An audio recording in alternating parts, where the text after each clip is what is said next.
She said the other day, she said, "Oh, I'm so grateful that I'm an alcoholic because otherwise I wouldn't have met you and Karen."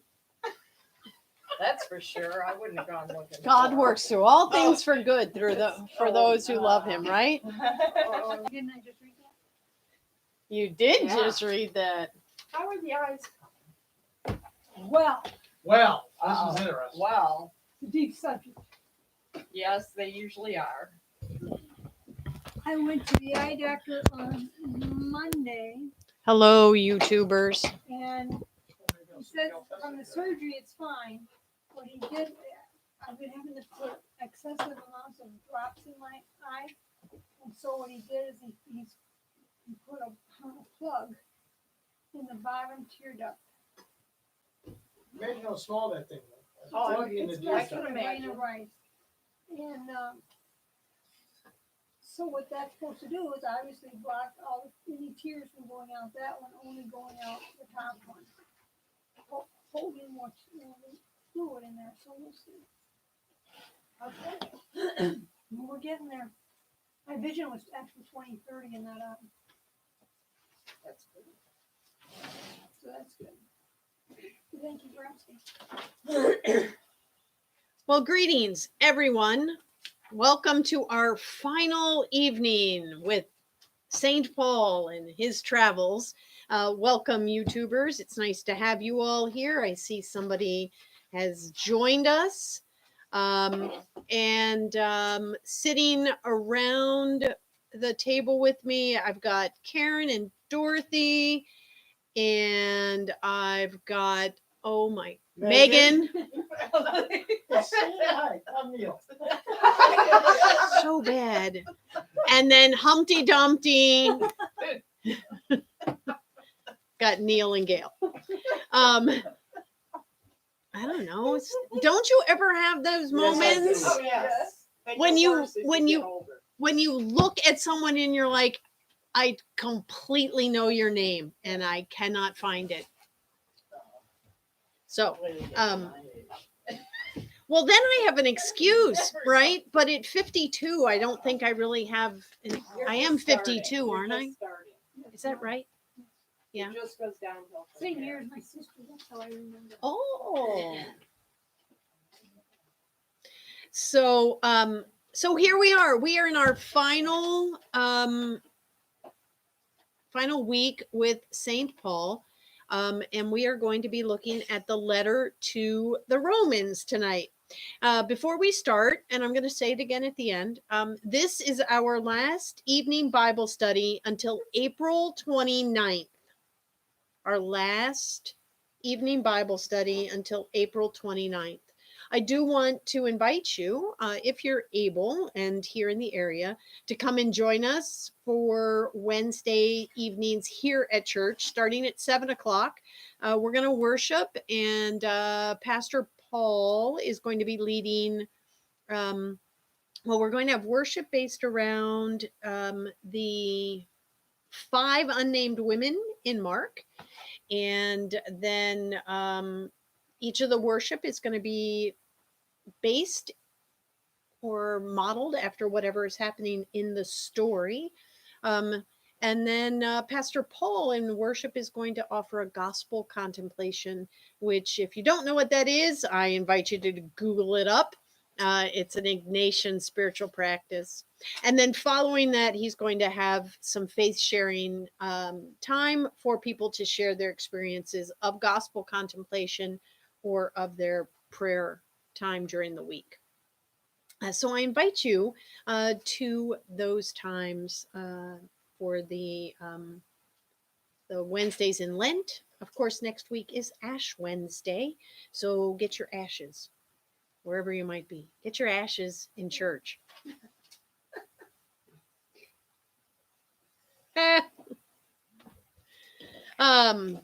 On to the book of Romans.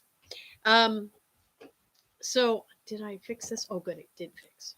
It wasn't right at noon today.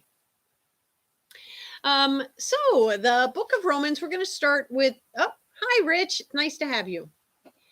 We are going to start with the socio-historical concerns, right around the time of, what'd you find? You're very funny over there. Dorothy found something in her Bible. Romans study week 1 back on. Oh, well, it's going to sound a lot like that. What was the date on that, I wonder? And I didn't date it. I'm trying to remember because I would have had that in my files. Yes, so Dorothy found her paper from when we studied Romans not too long ago. So it's going to sound a lot like that, Dorothy. You can just pass your notes around, transfer them from one page to the next. So No, I do something different. yes, sure you will, because I'm smarter now. Yes. Okay. Okay. Listen different. You'll listen different. Yes, maybe that's it. So, all right. So the socio-historical concerns of the time, especially having to do with Rome, it's fun. We don't actually have to, I don't have to point out to you where Rome is on the map. You actually probably know where Rome is, and it is exactly where you think it is. So in terms of Rome, there is a rather significant Jewish population there up until 49, the year 49. Up to, they're estimating up to 20,000 Jews actually lived in Rome up until 49. In the year 49, Claudius, Emperor Claudius, evicted the Jews from Rome. Now, when we say evicted the Jews from Rome, most likely what we're talking about here is that the religious leaders, the intelligentsia, got booted out. That's the way most deportations and immigration and evictions happen. So, and it was most likely Claudius probably got irritated because there was an uprising around that time over whether or not Jesus was really the Messiah. So within the Jewish system, remember at this time, I keep reiterating this because we have a tendency to forget it, but at this time, there's still no Christians. There's no decidedly Christian unique movement. There are simply Jews who believe that Jesus was the Messiah. And so it seems that in Rome at this time, there was some sort of clash or an uprising by certain people. And in order to combat that and to keep the civil peace, Claudius said, Raus! Except he would have said it in Latin and not German. How do we think the Jews got there? Well, remember there was a mass deportation in 586 BC. And so they could just have a few go travel. There, you get a whole bunch 100 years later. It doesn't, 500 years. That's a lot of. That's a lot of generations, right? So I don't think it's a big stretch to figure out how. As always, people go where the jobs are. That's how populations move, right? So, within Rome, then, this changes the makeup of the community of the Christ believing, the Jesus Messiah people, to change from predominantly Jewish to predominantly Gentile. So that's important because as we're reading through Romans, we can see that Jews and quote unquote Christians are not getting along within the community, right? Gentile. So Jewish Christians and Gentile Christians not getting along. In 55, Nero lifted the ban and the leaders returned. Now you can see that with the return of these people and the Jewish Christians coming back, you could see how there might be some power struggles there and some, well, we're better than you are. And Gentile Christians, especially, start putting down their Jewish counterparts. So the church itself in Rome, Paul did not found this church. And in fact, it's a little unclear and obscure as to who did found this community in Rome. It was not Paul. He has, before writing this letter to them, he doesn't really have a relationship with them. The only time he ever makes it to Rome is when he gets to Rome in chains and then is martyred. So Rome is ultimately not a good place for Paul to be. Paul ends up writing the letter to them in about 58. So all of these tensions between Jewish Christians and Gentile Christians are pretty heated. And remember, this is all still before the temple falls in Jerusalem, which is when the Jews boot out any Jesus believing people. So right now, everyone's just kind of Democrats and Republicans. But they're all meshing together pretty well, right? So like they're all hanging together. Yeah. What was it? Politicrats. Yeah. It seems that Paul was writing for two reasons. One is he wants to get to Spain to spread the good news there. And to do that, Paul needs money. So he seems to be writing to the Romans so that they'll fund his missionary That trip. was a long way to Spain. That's a long way. I didn't even know Spain was there. Well, remember, you have the Roman, the Holy Roman Empire. So Did that people, go all the way to Spain? oh yeah. Well, And all so- the way to England, yeah. So people are coming from Spain with their goods, right? And so it's pretty amazing. We think we have the corner on travel these days, but in ancient, they were moving around. So that's the first. But it seems more important to me than fundraising was that Paul was responding to a request from two people, Priscilla and Aquila, who seem to have written him a letter and about this division between Jews and Gentiles in the community. And so he is writing to them. And it's pretty clear he doesn't have a previous relationship with them because he does take such pains to explain who he is. We're going to look at that in a minute when we look at the specific letter. But he takes real pains at making sure people know who he is.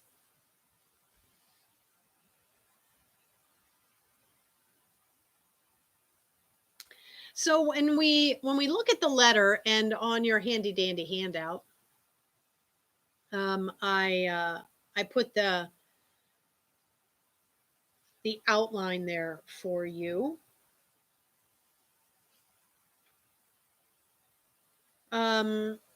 Remember that the a letter in ancient time always starts with a prescript or an opening, and then there's a body, and then there's a closing. And so did I fix? No. So I'm going to have you make a change to your outline that's on your handy dandy handout, because I changed my mind about something. But let's start with the opening. You can see, first of all, it doesn't just say, I, Paul, an apostle of the Lord, right? It goes on for quite some time about who he is.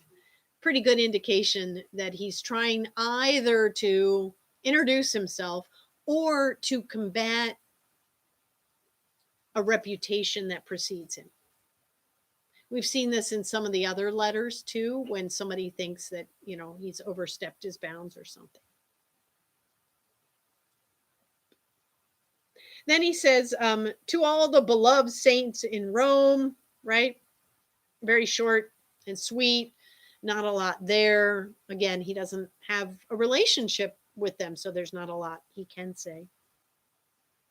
And then your normal greeting, grace and peace from God, our Father, and the Lord Jesus Christ. The next thing that would happen in an ancient letter is a thanksgiving. Now, we've seen some Thanksgivings are really long. In the case of the Galatians, non-existent because he's so peeved at them, right? How long is the Thanksgiving in this letter? 7 verses. That's what it says. It does say, yeah, except that was sort of a trick thing on your thing there. It's not, that's where it does go, but there's really only one verse of Thanksgiving. Just that verse 8.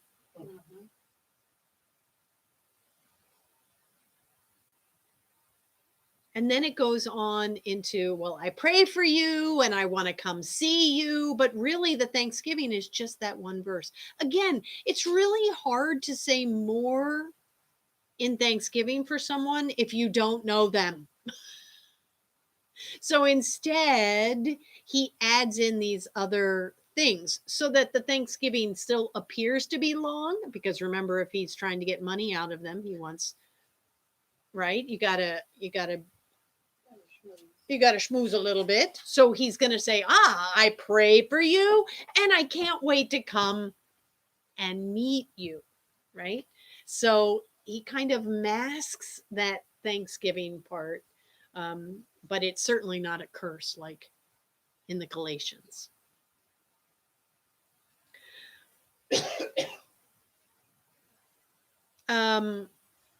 So then you've got that Thanksgiving, and then you've got a little transition, which I didn't actually put on your thing. 16 and 17 are a little transition portion there. Then you have the body of the letter there. And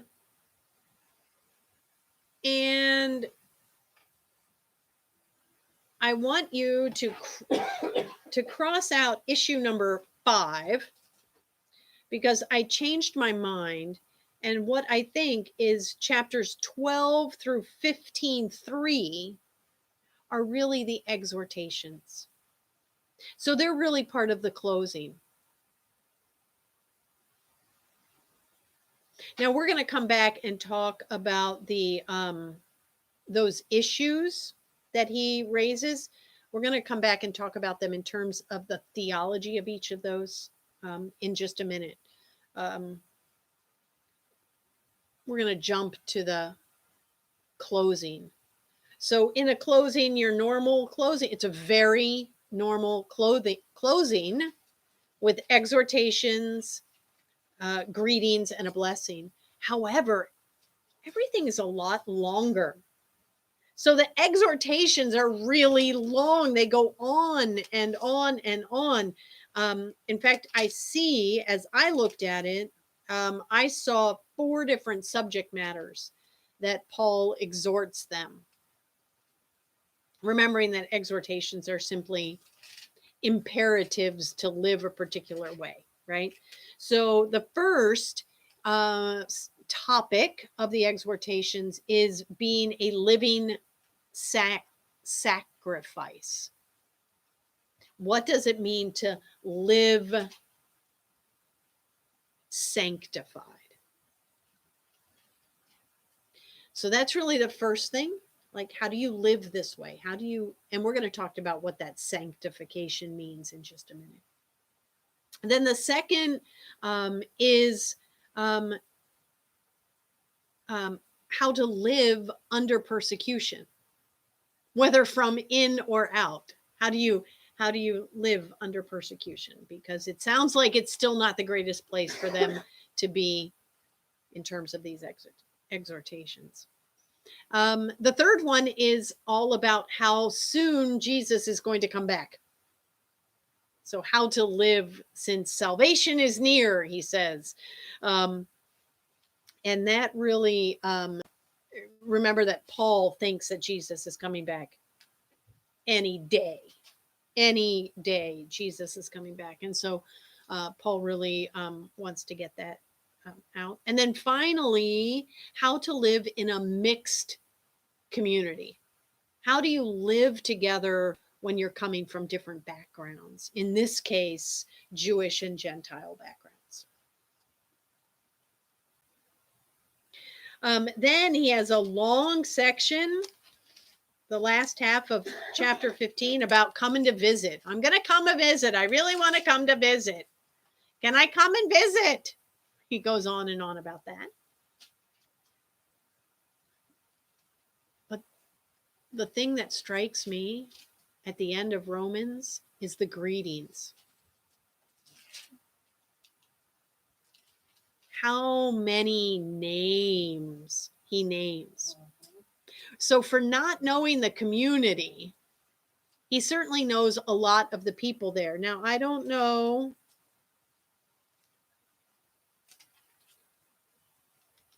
how he knows all these people from there if he doesn't have a very good, if he doesn't really have a relationship there. And also notice all of the Roman names. Now, you may not know that they are Roman names, but Hermas, Julia, Nereus, Philogus, these are not Greek names. These are all Roman names. So really an indication of where we are as well. The other thing that strikes me in this is the verse 22 of chapter 16. Anybody else catch that? Yeah, I just read that. Yeah. I, the writer. I, the writer, Tertius, I wrote this letter. So this can mean a couple of things, right? One, he just used Paul's name at the very beginning. So for some reason he just did that, but then at the end he decided to stick his own name on there. However, scholars are pretty sure that this letter was written by Paul. So really he was probably just the scribe. And so then he decided, I'm going to stick my name on here too, because Tertius, that would be a Roman name. So wherever Paul was, he had got himself a little Roman boy to write his letters out.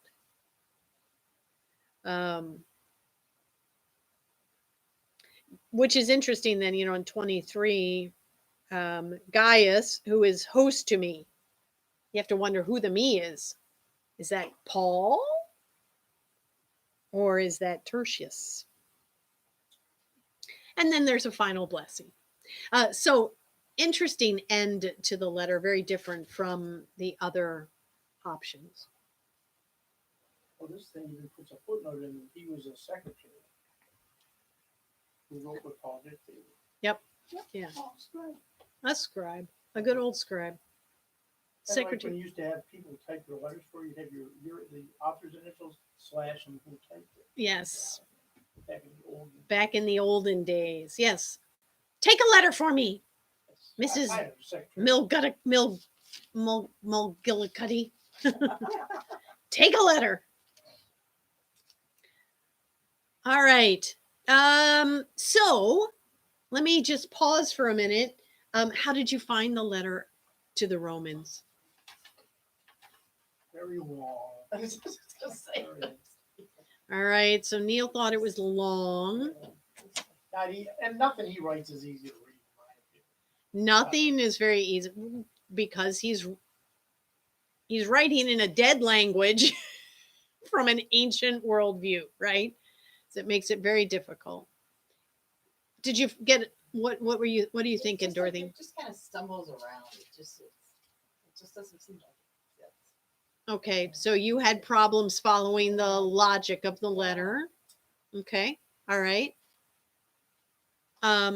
It is pretty dense, That's a good word. right? It's pretty thick. And it's not like his other letters where he is addressing particular issues. Now concerning the seasons and the times, right? Or now concerning those who have fallen asleep in the Lord, right? He doesn't address specific things and just move from one to another. This is the clearest letter we have of the theology of Paul.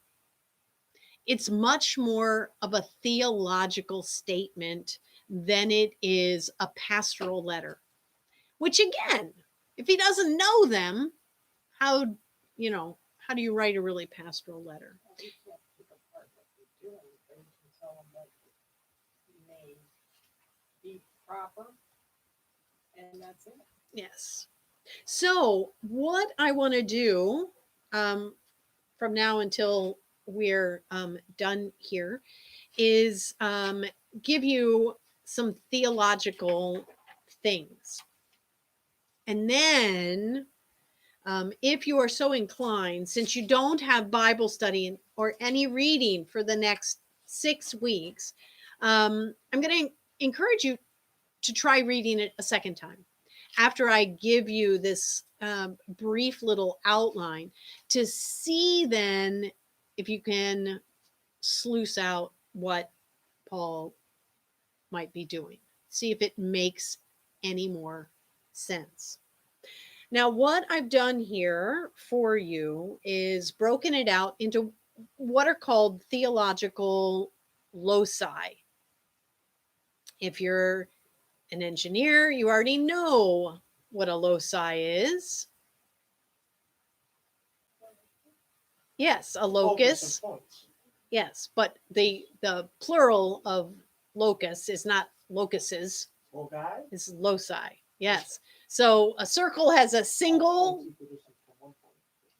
yes. So a circle is has one locus, right? But an oval has two loci. Yeah, that looks. An ellipse, right? Okay. So theology has swiped this language, or maybe engineering swiped it from, I don't know. But these are topics around which theology coalesces, all right? And there are lots of them. But in this one, Paul really focuses in on 4. And I wrote them out for you on your handy dandy handout. But for the sake of those of you on YouTube, it's anthropology, justification, sanctification, and election. Now I'm going to go through those much more slowly. So anthropology, which if you're looking at Paul's letter, goes from chapter 1, verse 18 through chapter 3, verse 20. Now, anthropology is in terms of theology is more about the character of humanity than it is like how humanity developed, which is what the humanities anthropology is about. So it's more about the character of people and how we can understand those people. And so Paul has an understanding that people are basically trapped in flesh and trapped in sin. He does not talk about the image of God, of us being created in the image of God. He usually gets all hung up on the fact that we are enslaved to sin. And really, it doesn't take much to realize that once you have children, you realize how selfish by nature we are, because children are very selfish. You have to train yourself not to be. Yes. Yes. Well, when a little baby is born, right? It's I'm hungry, I'm tired, I'm uncomfortable. This is I'm and then a little later I'm bored. All right. So, in this section on anthropology, St. Paul says, listen, we have to remember that all people have sinned and fall short of the glory of God. Everyone.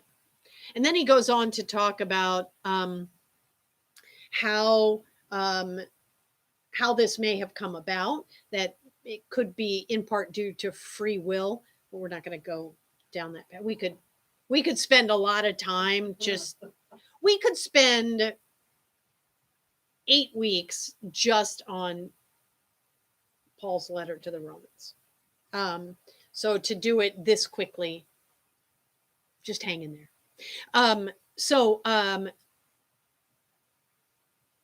What he is saying is there's really no excuse for judging other people.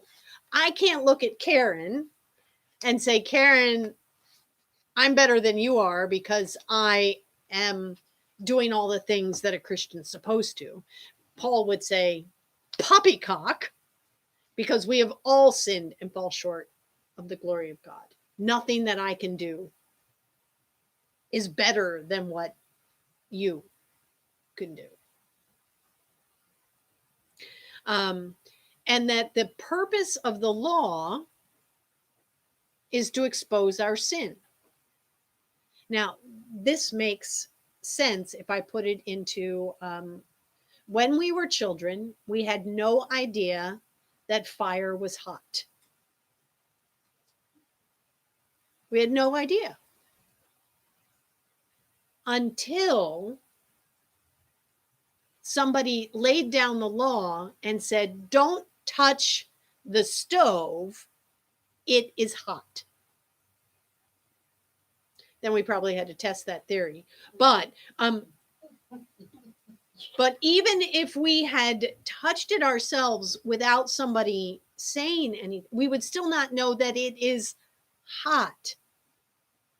We would know that it hurt, but we wouldn't know that it was hot. So what the law does for us is expose our sin, show us the things that are going to hurt us. Otherwise, we wouldn't know. If there was a stop sign along the side of a road, but we did not know what a stop sign was, why would we stop? And we would get hurt, potentially.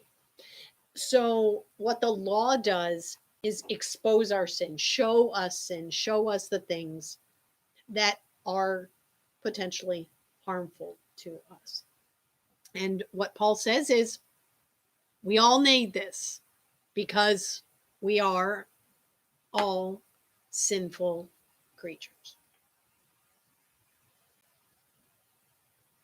So that's point one. We're all sinful creatures. Then Paul moves from there to justification. In chapter 3, verse 21 is where this starts, and it goes through chapter 5, verse 21. And he starts but this way. But now, meaning since Christ came, but now, apart from the law, the righteousness of God has been disclosed. In other words, and is attested by the law and the prophets. So what happens is in Christ comes the gift of grace. And this changes the rules, Paul says.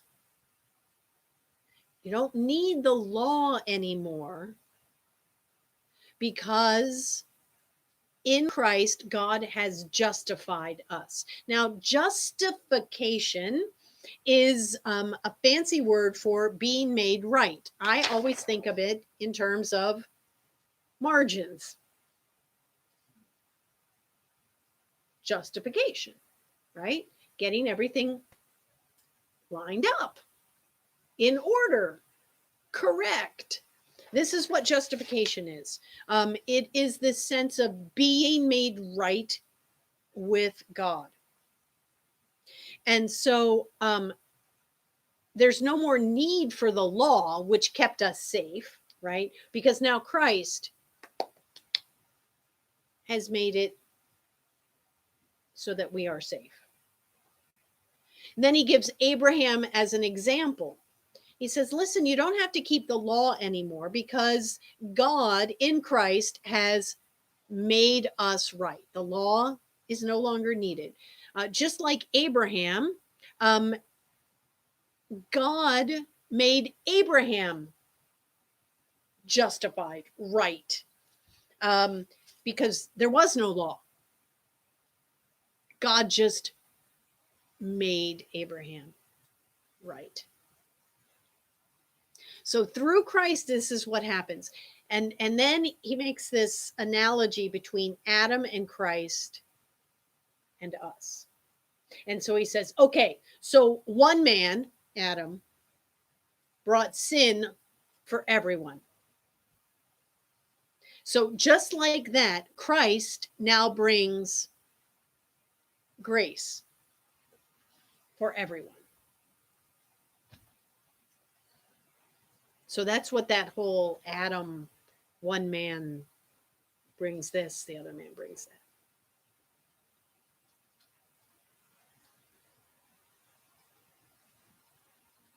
So far, what Paul is addressing is the fact that, what do we have to do with the law here? Like, why the law? Do we have to follow the law? And basically, what Paul is saying is it's no longer necessary to do that. You don't have to follow the law because Christ has come and justified us. So we don't need the law to justify. In chapter 6, verse 1,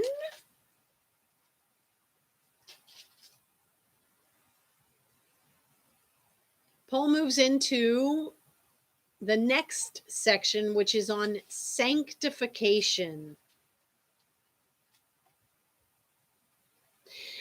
So sanctification goes from chapter 6, verse 1 all the way through 8:39. So it's really chapters 6, 7, and 8. And here, so Paul says, okay, so we've all sinned and fallen short of the glory of God, but it's okay because Christ has come, right? So now the logical person will say, oh, great. So if when we sin, we get grace, let's sin lots so we get lots of grace, right? Like, that makes sense. And Paul's like, no, don't do that. In other words, libertarianism is not the way to go here. That is that we can do anything because Christ has freed us. Paul says, no, you're missing the point here.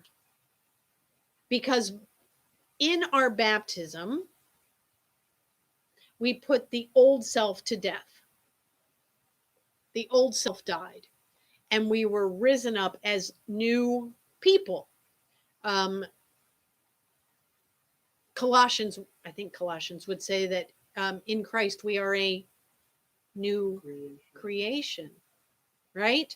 And so I probably have that Colossians wrong. It's probably not Colossians. This is where my Baptist husband comes in handy.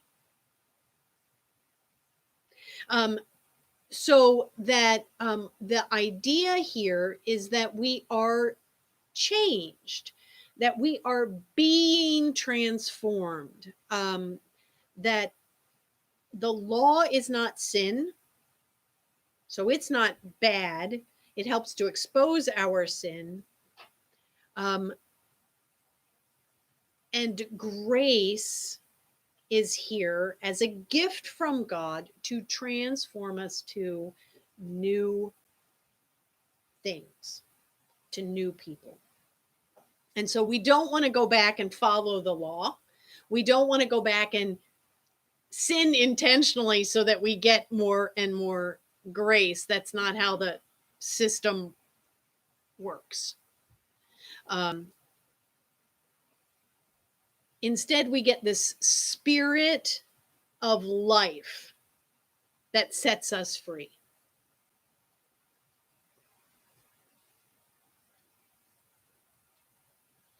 And this is where we get the whole crazy conflict that Paul is aware of between the things that he wants to do, but he doesn't do, and the things that he doesn't want to do, but he does. Now, we all have these things, right? Some of us in the room have made it through 12-step processes, and we totally get the things I don't want to do, I do, and the things I don't want to do, I don't do, right? There's probably not a one of us who hasn't been on a diet where we know exactly, right, what we're supposed to be doing, and we want to do it, but man, that loaf of bread. So what Paul says is, and what, where was that? Oh no, I want to jump right now. If we can jump to the exhortations, which start in chapter 15. No, chapter 12, verse 1. If we jump there, we can really see a sense of what Paul is talking about in this sanctification section. He writes in chapter 12, I appeal to you, therefore, brothers and sisters, by the mercy of God, to present your bodies as a living sacrifice, holy and acceptable to God, which is your spiritual worship. So here it is, right? Yes, you have this body that keeps wanting to do what it wants to do, right? The self-gratification, the selfishness that is inbred. Remember, this is his anthropology. Not everybody has the same theological anthropology, but Paul does. And he says, do not be conformed to this world. All right. So the world is going to try and get you to do things the way the world is. But be transformed by the renewing of your minds, so that you may discern what is the will of God, what is good and acceptable and perfect. So there's this process that is going on for Paul called sanctification. Sanctification is a fancy word for being made holy. being made holy. The Sanctus in church that we sing, holy, holy, holy God, right? God of power and might, heaven and earth are full of your glory. So that holy, that's Sanctus. And sanctification is not the process of being made into Sanka.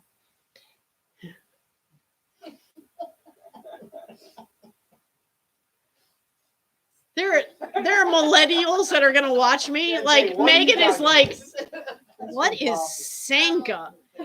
Instant decaf Oh, coffee. It was, right? It was always decaffeinated, wasn't it? Yeah, I think so. Yes, Yeah. it's old. Oh man, so old. So old. So they still make that? they do not still make Sanka. Yeah. That was a thing that your grandparents would drink when they went out. They would go and they'd be like, Sanka, please. And it was in the orange Yeah. carafe. The carafe had an orange top on it Yes. instead of the black, the black top on it. And my grandmother would get it and she'd be like, was that Sanka? She's up in heaven looking at me going, I did not sound like that, Laura. No, Grandma, you didn't. Only in your ears. Yes. She was so funny. So this is all about this sense of becoming righteousness. There is a delightful, let me see if I can find it real quick because I just now thought of it. Luther poem.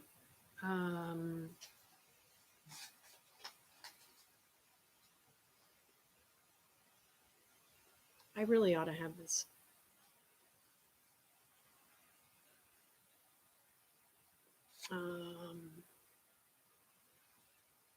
You still buy Sanka Wow, Luther on Amazon. quote Of course. being. I don't know how old it is.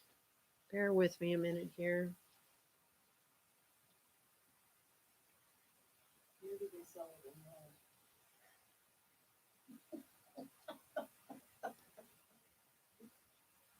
This is sanctified.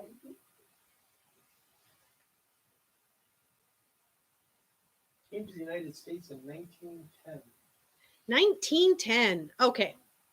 This is the one I want. So it's okay.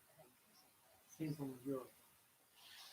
Here's a quote from Luther that I think captures this sense of sanctification, this sense of struggle between the flesh of the body, which always wants to gratify itself, and this being transformed concept. So Luther writes this life, therefore, is not righteousness, but growth in righteousness, not health, but healing, not being, but becoming, not rest, but exercise. We are not yet what we shall be, but we are growing toward it. The process is not yet finished, but it is going on. This is not the end, but it is the road. All does not yet gleam in glory, but all is being purified. So that, for me, captures what Paul is doing in this section of the sanctification. All of this is to say that, again, I can't sit and look at Karen and say, Nainer, I'm better than you. I mean, I can, but I would be wrong. Because all have sinned and fall short of the glory of God. All of us wrestle with these things, and all of us are being transformed. Which, if you are in the Roman church and you're having these struggles with Jews and Christians, your next question is, yes, but aren't Gentile Christians still better than Jewish Christians?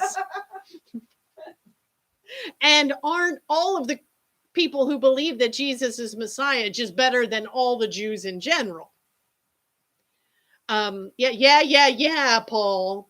But let's get down to this. So then Paul moves to the final section, which I think falls under the theological loci of election. And this runs from chapter 9:1 through, well, it's basically chapters 9, 10, and 11.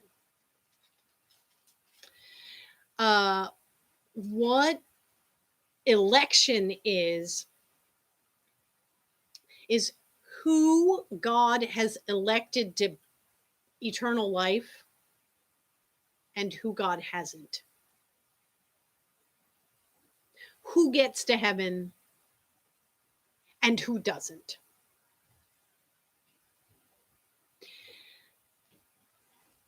Here is Paul's argument in this section. First, what is really important is Paul does not lump all Jews together. He basically he's making distinctions between three. One is Jews who believe in Jesus as the Messiah. Two are Jews who are Jews of faith. And then there are the Jewish people who are unfaithful. Now, we could say the same thing about Christians, right? There are still Christians who are Christians in name only, right? And then so we can see that. So that's important. So he's not lumping everybody together in this. The other thing he says almost right away is God gets to make this call. This is not your call to make.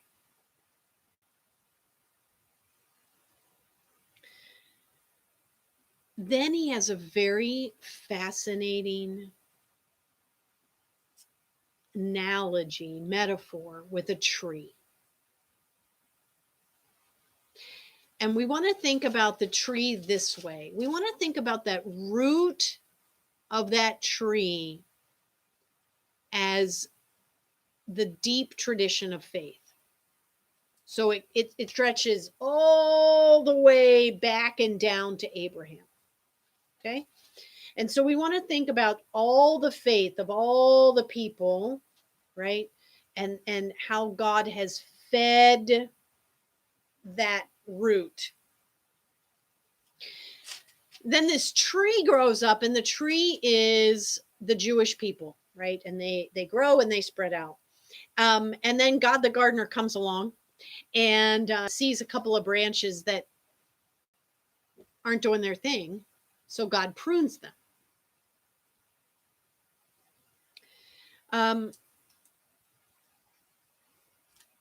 And what Paul says is, in the place of those pruned, dying branches, Gentile Christians get grafted on to the tree.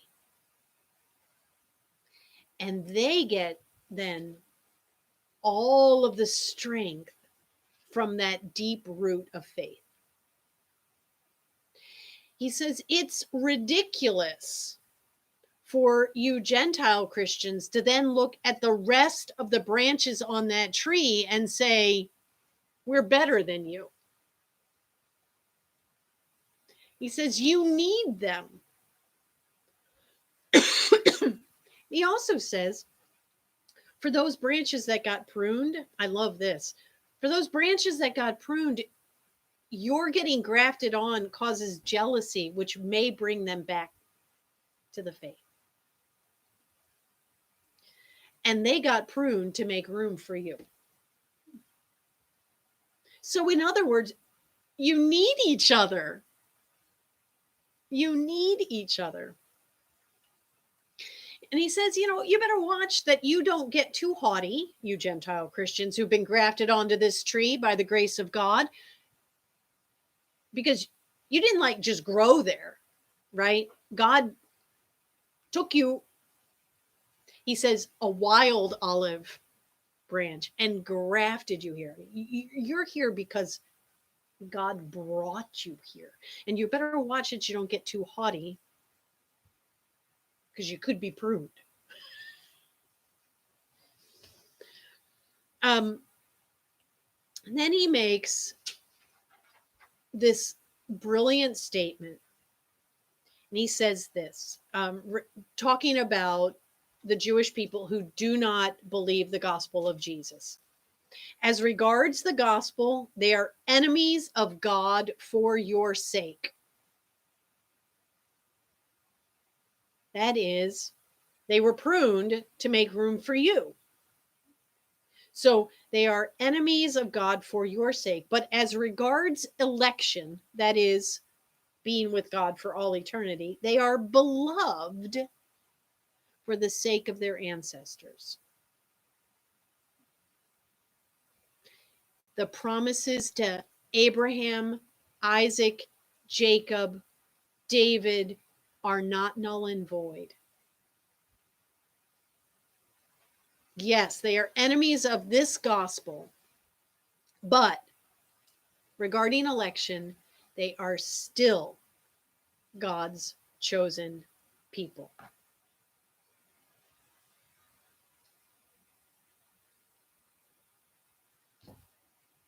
So that is how, so in the end, he's saying basically, why can't we all just get along?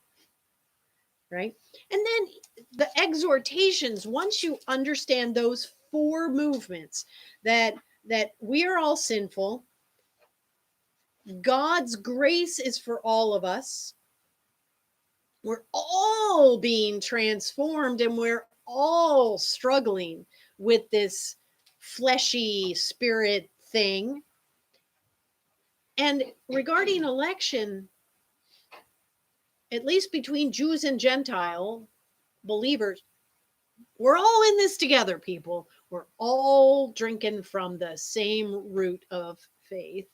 When you read the exhortations, they make a little more sense.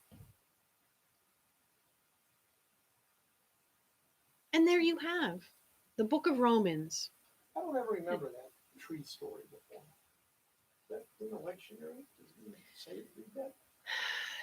It's really hard to read that because it's a whole Yeah. it's a big section. I'm not sure if it comes up in the narrative lectionary or not, to be honest. It's also really difficult to kind of suck that out and not, because to have the whole story there. But anytime anybody wants to talk to me about, well, the Jews aren't really saved because they rejected Christ, I say, have you not read Romans? But it's hard to read. If I send somebody to Romans, they're like, okay, that means nothing to me. So I remind you once again that we will not appear back on YouTube for you're welcome, Rich. I'm glad you found it helpful. You are welcome to come and be with us here at church, but we will not be back on YouTube for Bible study until April 29. I'm not sure what we're going to be looking at next, although there was a big push at noon today for Luther's Small Catechism.